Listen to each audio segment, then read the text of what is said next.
எப்படி இருக்க காமாட்சி? ஏனுங்க 3 மாசம் கை குழந்தையோட கடை வீதியில் விட்டுட்டு இதோ வாரன்ட்டு போனீங்களே, 20 வருஷம் கழிச்சு வந்திருக்கிறீங்க.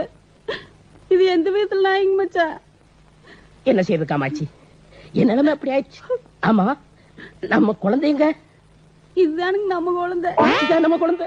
அப்பா இதான் நம்ம குழந்தை. நல்லா இருக்கியம்மா? நல்லா இருக்குன்னு. ஏனுங்க மச்சா, உங்க சம்சாரத்துக்கு ஒரு பையன் இருக்குன்னு சொன்னீங்களே, எங்கேங்க நான் போயேன்? இவர்தான் என் பையன். என்று மகனே,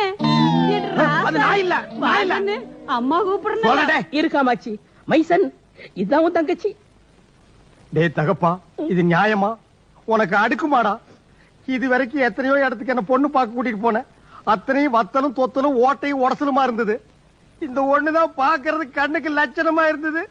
எனக்கு கிடைக்குங்கிற நிம்மதியா இருந்தேன். அதையும் என் தங்கச்சின்னு சொல்லி என் தலையில கள்ளத்துக்கு போட்டு நாம என்னப்பா செய்யறது? நம்ம ஒண்ணு நினைச்சா தெய்வம் ஒண்ணு நினைக்குது. தெய்வம் நினைக்கிறது இருக்கட்டும்டா. நீ ஏன்டா நினைச்ச? 20 வருஷத்துக்கு அப்புறம் இந்த மூஞ்சிக்கு எதுக்குடா பிளாஷ்பேக்? என்னப்பா செய்யறது? விதி விளையாடுச்சப்பா. நாயே, நீ விளையாண்டு போட்டு விதி மேல ஏன்டா பழி போடுற? உன்னை அப்படியே குத்துறா. நீ வீட்டுக்கு வா, உன்னை நான் பேசிக்கிறேன். யாரா அவ? இவ்வளவு அமளிதுமணி இங்க நடந்துட்டு இருக்கு. டம்மியா உட்கார்ந்து ஒருத்தர் மிச்சம் தின்னுட்டு இருக்கா. என்ற மகளுக்கு இன்சியல் பிரச்சனை வந்துடக்கூடாதுன்னு நான் தான் 20 வருஷமா சோறு போட்டு வளர்த்திட்டு இருக்கிறேன். ஐயோ, நல்ல குடும்பம், நல்ல மதர். இன்சியல் பிரச்சனை அவன் கவனிச்சுக்கிட்டோம். ஃபேமிலி பிரச்சனை நீ சமாளிச்சுக்க. நான் வர்றேன். அண்ணா. ஐயோ அம்மா.